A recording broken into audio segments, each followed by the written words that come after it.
Radio Cartaya 107.2 FM.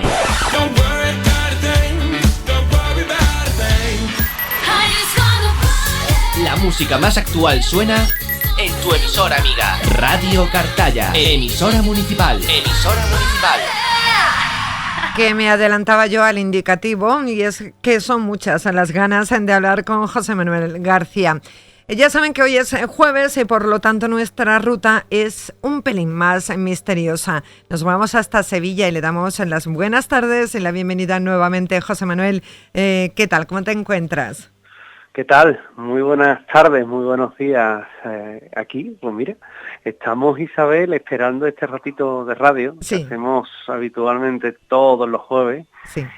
Y que nos llevas a conocer, bueno, pues puntos muy diferentes, ¿verdad?, de lo que es nada más y nada menos que nuestra Huelva, ¿verdad? Nuestra pequeña parte, nuestra pequeña porción de lo que es los misterios en toda nuestra zona de influencia, que al fin y al cabo es importante y en muchos casos yo es algo que cuestiono mucho, es algo que hasta desconocido, y eso no puede ser, tenemos que poner remedio.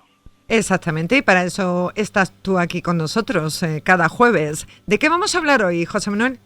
Pues hoy vamos a hablar de lugares encantados de Huelva. Vale. Vamos a irnos a la capital y te quiero llevar por una serie de inmuebles, los cuales pues tienen lo que se llama un fenómeno de infectación, fíjate. Uh-huh. Así con ese nombre tan, bueno, pues yo diría que tan chocante, ¿verdad? Porque el primer sitio al que te quiero llevar es un convento. Los conventos, sabes que son lugares donde habitualmente, bueno, pues está el vestigio del oculto, el vestigio del misterio, el vestigio, al fin y al cabo, de lo que es lo paranormal, ¿verdad? Y te quiero llevar al convento de Santa María de Gracia de las Madres Agustinas, que tiene además el honor de ser la primera fundación de una orden religiosa precisamente en Huelva, hacia el año 1515, pues gracias a la iniciativa de la condesa de Niebla, en este caso doña Elvira de Guzmán y Maldonado. Y bueno, pues en este lugar es donde me quiero detener hoy, porque es un punto donde existe una gran tradición en cuanto a lo que es arte mudéjar. En muchas ocasiones, cuando nos ponemos a hablar de estos temas, pues también olvidamos que hay mucha historia detrás y hay algo también muy importante que es arte que es muy importante, que siempre hay que tener en cuenta. Bueno, pues aquí nos vamos a encontrar que hay una expresión del mudéjar que es muy importante y también, fíjate, en sí la propia construcción pues también nos lleva a trasladarnos, nos viajamos en el tiempo a una época en la que evidentemente pues esta iglesia se corresponde con una de las más antiguas que tiene la ciudad y también el claustrillo que tiene Mudéjar. Uh-huh. Te puedes imaginar que en este lugar, bueno, pues se crea incluso un altar mayor, en el que dentro hay un nuevo trazado donde las monjas hacían todo lo que eran los actos religiosos, y que aquí, en este singular edificio, en el año 2003, empiezan a surgir una serie de fenómenos extraños. Se hace una obra, una reestructuración por parte de Carlos Barranco, ejecutada por Francisco Urbano, y a partir de ahí, bueno, pues en este lugar empiezan a ocurrir hechos extraños. Sí. Sucesos extraños que nos cuentan cómo se encontraron mientras que hacían obras con los cuerpos enterrados en el patio interior, pues de personas, no solo personas, sino de niños. Uh-huh. Niños que habían sido allí enterrados, y también se hallaron los cuerpos de religiosas que habían realizado, pues evidentemente, esta importante labor en lo que era la orden. La explicación, bueno, que se da es que los niños posiblemente fueron abandonados y que allí había un torno donde las madres dejaban a los niños sin ser vistas. Algunos comentarios, pues igualmente, nos llevan a pensar que en este mismo lugar también había otro tipo de fenómenos extraños. ¿Como cuáles? Bueno, pues nos vamos a encontrar, y aquí ya nos vamos a detener apartando el apartado histórico, valga la redundancia, pues nos vamos a quedar, fíjate, en las monjas, las madres, Sí. que habrían acogido a aquellos niños y que en algún momento de la historia pues habría originado maltrato.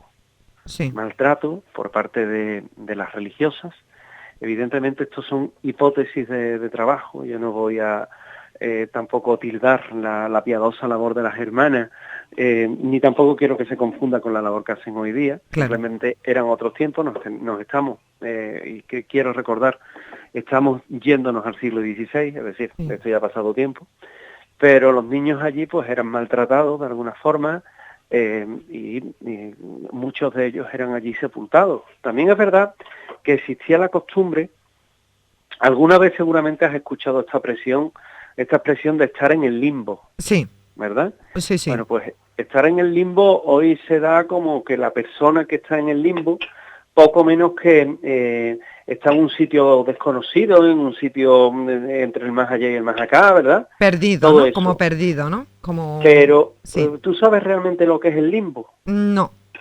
El limbo es una parte de la arquitectura eclesiástica, en el que forma una de las partes estructurales de lo que son los vanos de los edificios, la parte más resistente, la parte más dura. Uh-huh. Entonces, cuando se dice, este niño está en el limbo, o tal persona está en el limbo, realmente lo que se quiere decir es que esa persona está más allá de suelo, en este caso profano, pero no está tampoco en suelo sagrado, sí. que era donde se ubicaban a aquellas personas que de alguna forma, en su tiempo, pues por la razón que fuera, en unos casos porque eran personas que no estaban bautizadas, y eso era, bueno, pues sabe que era un motivo por el que tampoco te permitían un entierro, sí. O niños que acababan de nacer y que morían, y que debido a ello, bueno, pues no podían ser enterrados en un lugar sagrado. Entonces se cogía y se les enterraba en los limbos, en los muros de las iglesias y de las catedrales,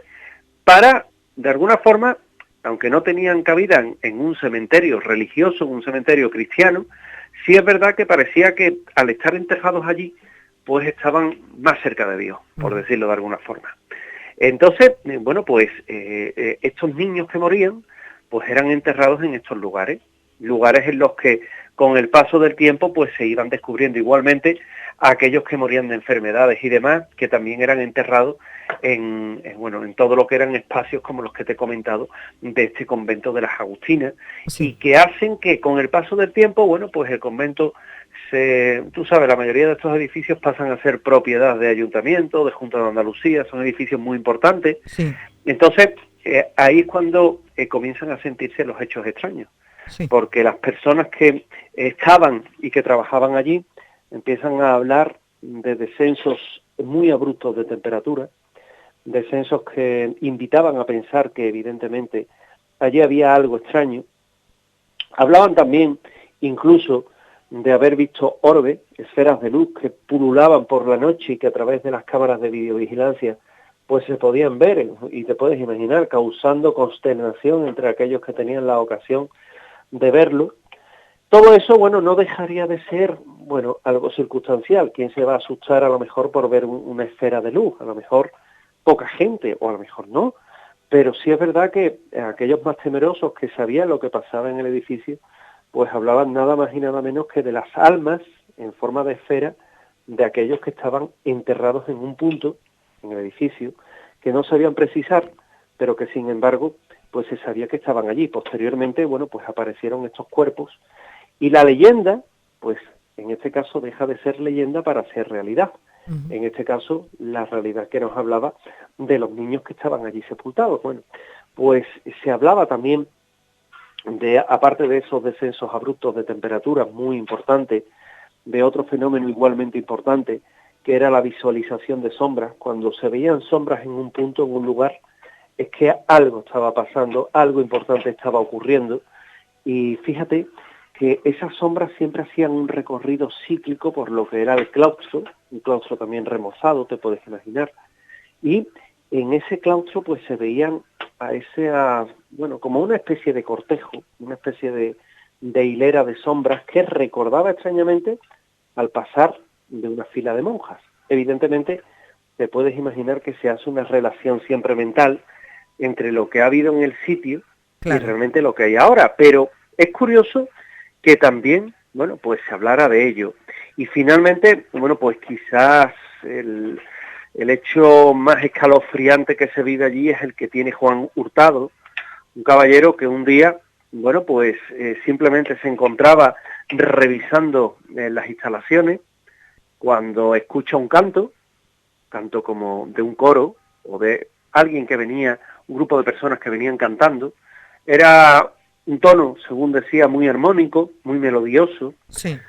Gustaba de escucharlo, y hay un momento en el que él simplemente lo que ve aparecer es, pues nada más y nada menos que una fila de monjas que pasan ante él se queda muy sorprendido, él se queda quieto, no sabía realmente a qué obedecía aquello. Además, según comentaba, portaban casi vestidos de otra época, como vestimentas religiosas de otra época, más voluptuosas, en este caso mucho más amplias, ¿verdad? Sí. Y él, bueno, pues en un momento pensó incluso que podía tratarse de la grabación de una película en este mismo lugar. Fíjate, lo real que sería, ¿no? Lo real que sería, ¿no? Claro, sí, porque en muchas ocasiones se piensa que se trata de una visión quimérica en el cual la persona pues lo que ve son seres translúcidos, ¿verdad? Sí. Que es quizás lo más peliculero, lo que tenemos todos en mente que nos dejamos llevar muchas veces por el cine. Pero no, lejos de eso, pues lo que nos encontramos realmente es que lo que vio esta persona era esa visión de esas religiosas, de esas monjas que de alguna forma estaban paseando por ese mismo lugar. Bueno, hay un momento en el que llama a un compañero que también se encontraba allí, le pide su presencia, oye, ven, que no me encuentro bien. Le dijo por no coger y decirle, oye, que vengas, que he visto una fila de monjas fantasmas. Y cuando acuden al lugar, pues lo que se encuentran es simplemente a un hombre temeroso que les confiesa realmente la razón por la que lo ha llamado. Acabo de ver lo que es una fila de monjas espectrales. Sí. Los compañeros no se rieron. Eso también es algo importante. significativo. Sí. No se rieron, no lo tomaron por loco ni por nada de eso. Simplemente uno de ellos le dijo que estuviera tranquilo, que esa misma visión que él había tenido, la habían tenido otros muchos allí, que nadie evidentemente quiere atender a temas paranormales, pero que sí es verdad que la historia, la leyenda de este edificio, pues se cobra esa realidad que hoy día, mientras que tú y yo hablamos, sí, pues se puede estar produciendo en su interior, puede estar ocurriendo hechos extraños, pues este y José tipo de Manuel, fenómenos... ¿nunca sí. se ha investigado? ¿Nunca se ha llevado para allá equipos? ¿Nunca has estado allí tú, por ejemplo? Yo he estado allí de visita, pero en este caso cuando hablamos de lugares de este tipo, sí, nos encontramos con un problema serio. Y es que tú dices aquello de yo vengo a investigar. Claro. Y te dicen qué tipo de investigación, porque mira, si es investigación histórica nadie te pone pega. Eso lo he descubierto. Nadie te va a decir nada, nadie te dice nada y nadie te pone ninguna pega. Es decir, la investigación histórica parece que está a un nivel que no se mueve la investigación paranormal. Yo lo entiendo, porque al fin y al cabo es arte. Sí, yo también lo entiendo. Lo puedo llegar a entender, no es criticable. Es decir, yo, fíjate, te lo digo desde el punto de vista como investigador o como periodista, claro, lo puedo llegar a entender. Pero no es menos cierto que hay personas que están viviendo una realidad y que a esa realidad no nos podemos, es decir, no podemos cerrar los ojos. sí. Y mucho menos cuando hablamos de algo tan interesante, ¿verdad? Sí. O no, como es pues nada más y nada menos que el coger y el hablar de monjas que se aparecen en un viejo convento y que para colmo ha tenido a muchas personas testigos de esos avistamientos, de esas observaciones, y que evidentemente eso afecta en el trabajo de esas personas incluso en su día a día. Esto es algo que creo que decirlo no es ninguna incongruencia, es decir, es algo que se puede llegar a contemplar hasta de una forma relativamente lógica, ¿verdad? Sí, sí. Cuando tú emites, en este caso, una autorización o solicitas elevas una autorización para realizar una investigación de este tipo, lo normal es que el arzobispado, el obispado de turno, la autoridad religiosa, al fin y al cabo, pues te deniegue Claro. todo lo que es el permiso y te diga que no, que es que eso no es materia divina. Es más complicado. Mire usted, explíqueme lo que es materia divina, que fue la última explicación que me dieron, ¿no? Explíqueme lo que es materia divina, más que nada por saberlo, ¿no? Por si tiene que ser Dios el que me autorice, que a lo mejor es eso. Y no debió de tomárselo muy bien el señor, ¿no? Porque no me respondió. José Manuel, ¿por qué siempre que se habla de apariciones, de espíritus, de momentos paranormales, se habla de frío, de sentir frío? Pues mira, la explicación es relativamente sencilla. Cuando una de estas fuerzas se manifiesta, necesita de mucha energía, o de mucha energía entre comillas, de mucha energía en este caso para ella, para nosotros no, para nosotros simplemente es el esfuerzo de hablar. Sí. Pero date cuenta que estos seres no tienen un aparato fonador, es decir, no pueden hablar. Claro.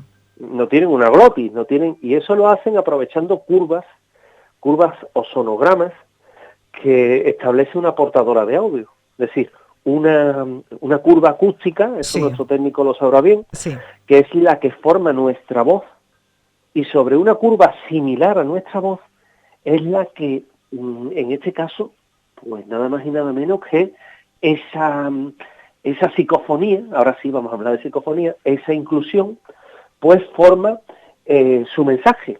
Entonces, cuando se habla de este tipo de circunstancias, pues nos encontramos con algo tan difícil como que haya una presencia que sin tener un aparato fonador sea capaz de hablar. ¿Qué ocurre? Pues que para materializar todas esas singularidades, lo que hace es que se manifiesta extrayendo, digamos, toda la calor circundante del lugar donde se encuentra. Ajá. Eso hace que la temperatura baje, al fin y al cabo el calor. Sí. El calor no deja de ser energía. Sí, sí. Y como energía que es,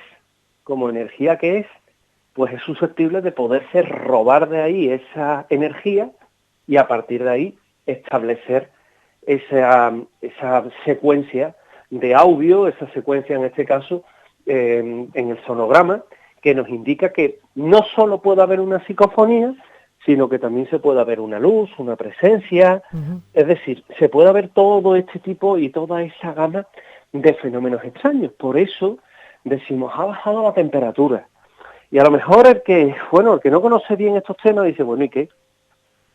Porque además es normal, ¿no?, que diga ese bueno, ¿y qué? Pero bueno, tiene esa explicación. Cuando hay un descenso de temperatura importante, no debemos, yo hay en las investigaciones, y esto es una cosa que sí es conveniente que sepamos, en las investigaciones que nosotros hacemos, a veces pues vemos cómo hay otras personas que también investigan, que lo hacen con lo que son, pues estaciones meteorológicas de estas que hay, que se venden en cualquier centro comercial, y que te dicen la temperatura de la casa, la temperatura que hay ambiente y demás, ¿no? Sí. Ese tipo de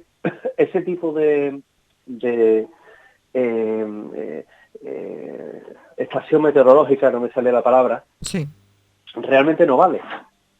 No vale porque lo que nosotros buscamos no es precisamente una lectura convencional de temperatura. Nosotros buscamos una lectura que sea más reducida en cuanto al ratio de medida que tiene. Por tanto, lo que solemos hacer es, en lugar de utilizar este tipo de estaciones meteorológicas, pues lo que usamos son estaciones profesionales.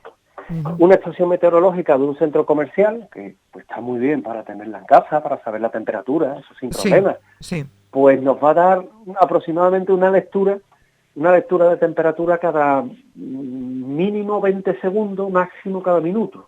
Es decir, es muy amplio. Y ahí podemos decir, es que ha bajado la temperatura a 2 grados, ¿no? O es que no notamos un descenso de temperatura, y es que el rango de medida pues no es suficiente. Por eso no se utilizan este tipo de estaciones en lo que es investigación profesional, sino que simplemente, pues se utilizan otro tipo de aparatos que, como te puedes imaginar, son mucho más correctos y mucho más precisos. Pero de ahí que venga esa extraña secuencia, en este caso, en el descenso de temperatura que en muchos lugares se produce y que, como te puedes imaginar, pues en la mayoría de los casos hace que sea el preludio, o no, de un fenómeno paranormal. Digo que no porque también hay ocasiones en los que, puede ser y se puede deber a otro tipo de fenómeno o simplemente cuando hay corrientes de aire en un edificio, pues tampoco podemos tener la seguridad que sea debida a un fenómeno paranormal. Pero bueno, cuando hablamos, por tanto, de cambios de temperatura debido a esto, lo que sí me llama muchísimo la atención, Isabel, sí, es algo que es importante y que mucha gente, pues seguramente se preguntará, y muchos de nuestros oyentes también se preguntarán, y es, y la relación que siempre tienen los conventos con este tipo de sitios, con este tipo de lugares, pues sí, y ahí es donde me quiero parar, ¿no? uh-huh. Los puntos que son religiosos no es que sean ni mejores ni peores para grabar o para que se manifiesten este tipo de hechos, pero sí es verdad que un convento pues es un lugar donde pueden pasar hechos tan extraños como los que hoy estamos contando, y que en los conventos, las iglesias, en Huelva no solo hay una iglesia, en este caso, que pueda tener este tipo de hechos extraños. Yo sé de bastantes más donde han ocurrido hechos, incluso a través de la historia, que han sido catalogados como milagrosos, fíjate, y que de alguna forma, bueno, yo creo que pocos son los santos y pocos son las iglesias o las advocaciones que en la actualidad no pueden hablar o pueden hablar de hechos que vienen a ocurrir en lugares donde esos milagros son interpretados como una señal divina, una señal del cielo, ¿no? Entonces, sí es cierto que en este tipo de lugares lo que se ha dado antaño eran muchos enterramientos porque antiguamente el suelo sagrado invitaba, por una ley en este caso eclesiástica, a que las personas que estaban dentro del mismo convento pudieran ser enterradas dentro del mismo convento. Entonces, cuando se producen la evolución de los tiempos propios, ¿no?, en los que el convento determinado deja de ser convento y ahora es una institución pública de la Junta de Andalucía, del Ayuntamiento de Cartaya o del Ayuntamiento de Huelva, da igual.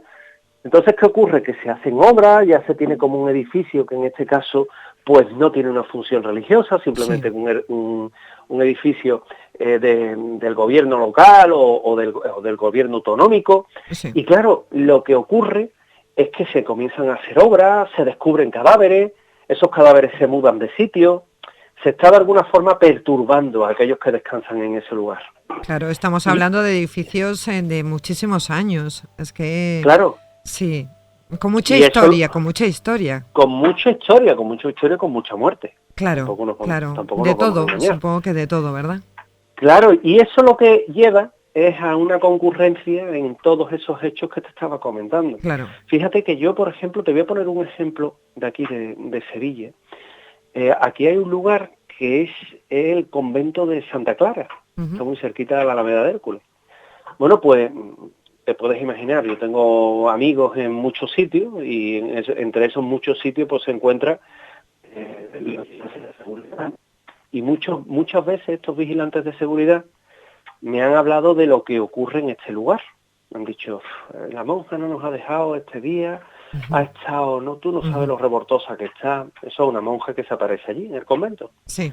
Bueno, pues es muy curioso porque incluso me han llegado a mandar hasta fotografías de esa misma monja apareciéndose en ese lugar.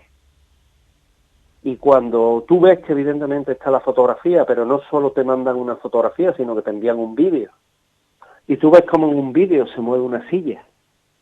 Y tú ves como en ese vídeo, aparte de moverse una silla, se ve una especie de figura.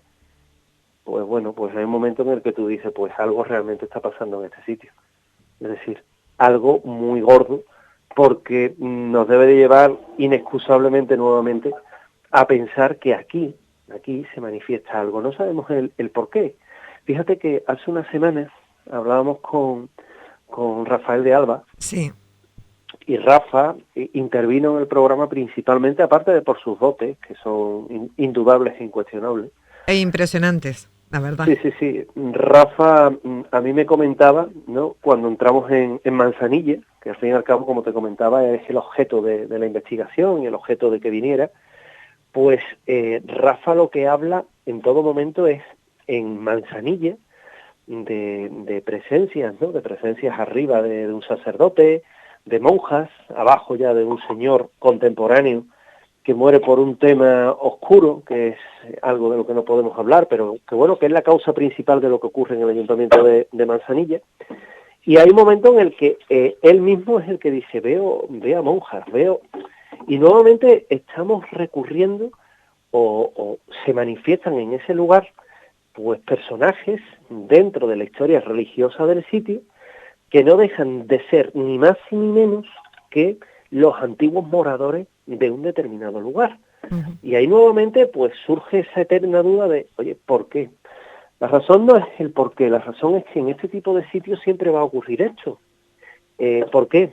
Pues porque hay, yo no sé si decirle algún tipo de relación, una coherencia vida-muerte, una especie también de relación intrínseca entre esa historia del lugar que tú comentabas o no, pero desde luego en este convento del que hoy estamos hablando, lo paranormal se manifiesta de una forma bastante fuerte. Incluso, fíjate, hay un religioso, un sacerdote, que en cierta ocasión requiere de mi presencia. Él me pide máxima confidencialidad. Es decir, a mí cuando ocurren ese tipo de hechos, pues la confidencialidad siempre que se pide se tiene. Es decir, yo no voy a divulgar nada que no esté dentro de los límites del acuerdo que se tenga con esa persona, teniendo en cuenta y dejando siempre claro que nosotros pues no cobramos por hacer un trabajo de investigación. Exactamente, es decir, sí. No, ni el desplazamiento, ni el trabajo en sí, ni nada de nada. Es decir, la persona que llama sabe que es gratuito desde el primer momento. Sí. Que es también importante saberlo, ¿no? Entonces, el sacerdote, fíjate, dentro de una creencia religiosa, que esto es muy importante.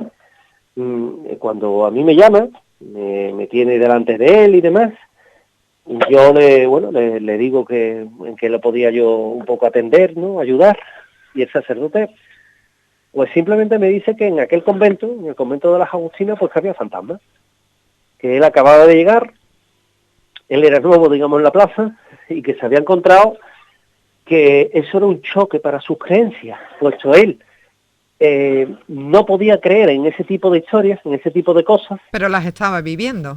Y sin embargo las estaba viviendo, claro. Que le ayudara, me decía, a entender, a comprender, claro. a comprender por qué estaba ocurriendo aquello allí. Claro, esto es muy difícil, Isabel. Sí. Pues yo no te puedo ayudar a comprender. Esas son tus propias creencias las que te limitan. No eres, es decir, el fantasma en sí no te está limitando, es cada uno dentro de sí, es cada uno en su creencia. Entonces yo le decía a este buen hombre que lo primero que tenía que entender era la muerte bajo otro concepto que se tenía dentro de la religión. Para algunos la muerte, pues es la muerte, y simplemente pues se espera una vida en un más allá que existirá o no existirá. Te digo existirá o no existirá porque nadie ha vuelto para contarlo, ¿verdad? No. Por lo menos nadie ha vuelto que realmente haya estado muerto. Claro. Hay muchas experiencias cercanas a la muerte, de lo cual te quiero hablar la próxima semana. Genial. Hay muchas experiencias cercanas a la muerte, pero las personas que han estado a ese lado de la muerte realmente no han estado muertas. Aunque sí es verdad que clínicamente muchas de ellas se hayan diagnosticado como una muerte clínica. Uh-huh. Pero luego han muerto y hoy día puedes estar con ellos hablando, oye, ¿y tú qué te pasó? Y te cuentas su experiencia cercana a la muerte, que eso está muy bien porque nos da una idea de lo que es precisamente el fenómeno en sí. Pero este sacerdote me decía, yo es que, ¿cómo puedo creer en esto? Y ya le pregunté, yo me invitó a preguntarle, oye, ¿qué es lo que te ocurre a ti?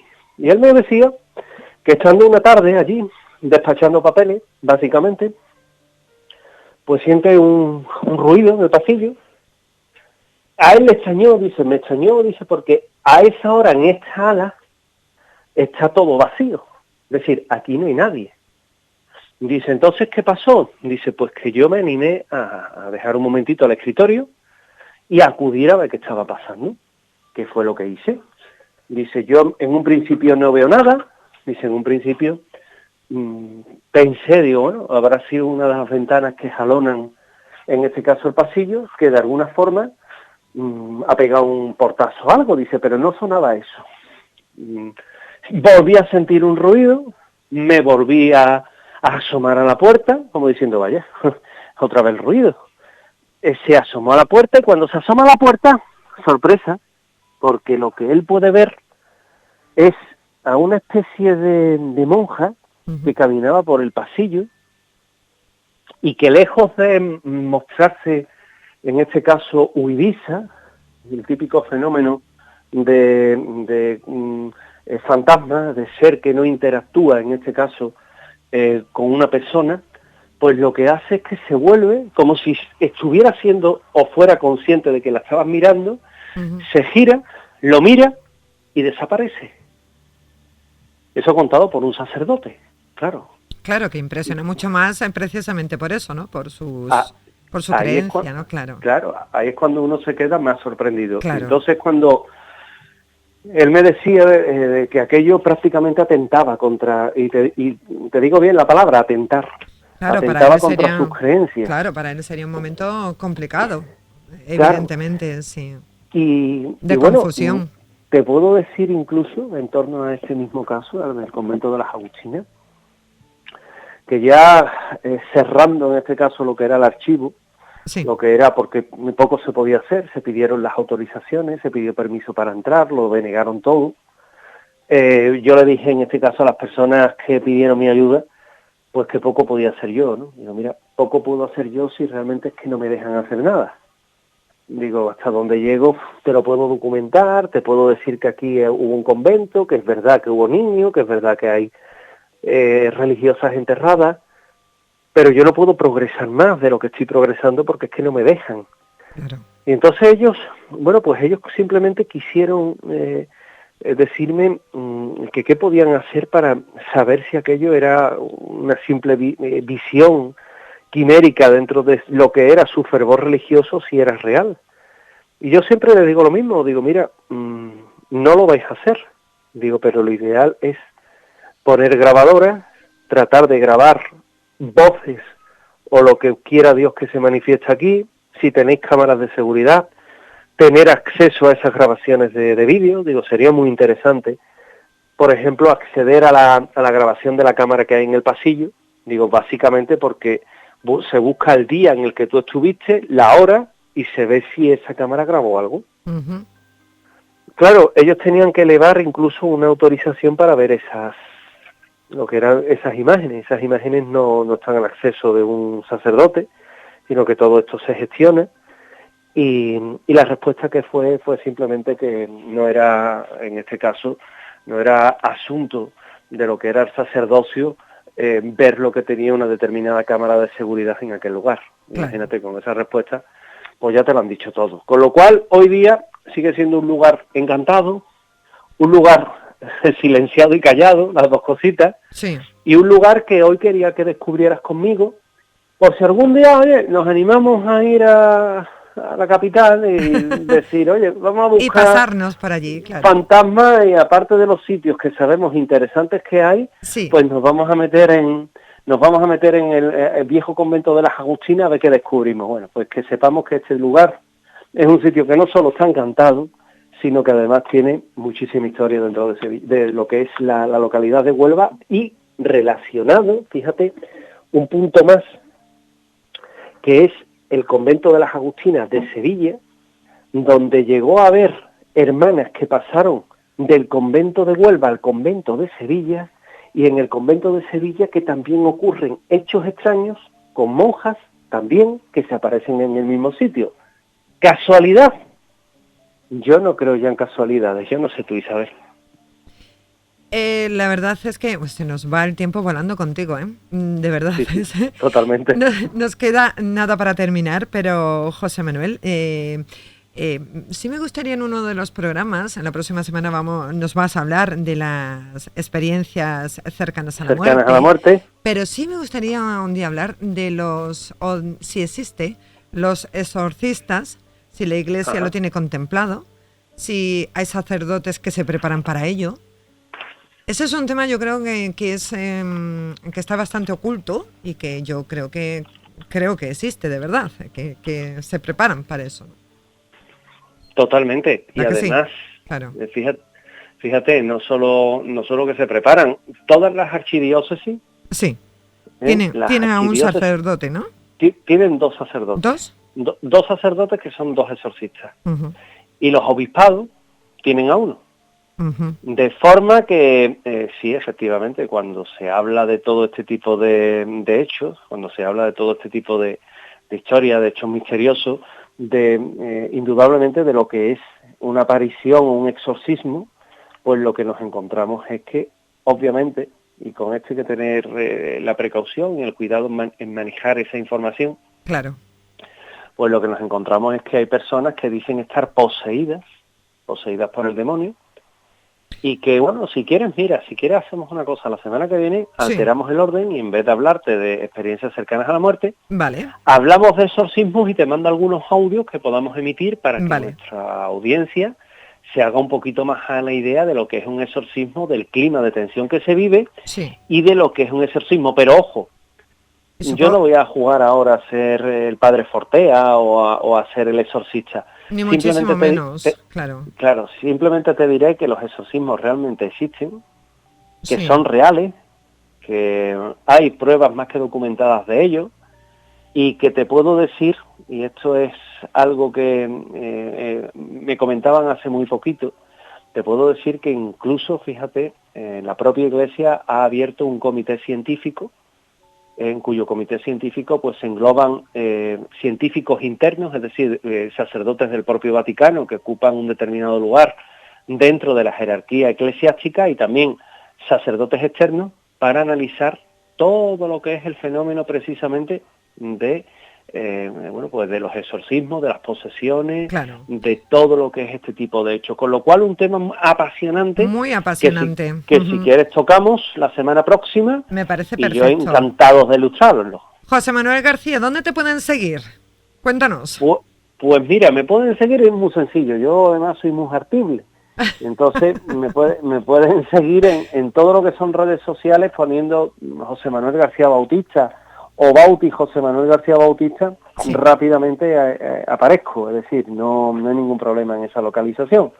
Y luego también, bueno, pues a través de todo lo que son página web, que es García Bautista, en este caso, .net, y también, pues bueno, a través del dial, uno pone en un buscador en San Google, pone en este caso José Manuel García Bautista y van a aparecer, pues un montón de referencias a radios donde estoy, radios donde hago programas, radios donde colaboro, es que no y radios donde muchas veces me pierdo. José Manuel, como siempre es un placer hablar contigo. La próxima semana más y mejor, ¿vale? Totalmente, compañera, muchísimas gracias. Cuídate mucho, buen fin de semana. Un beso. Un beso muy fuerte para Sevilla. Chao, gracias. Radio Cartaya. Refréscate con nosotros.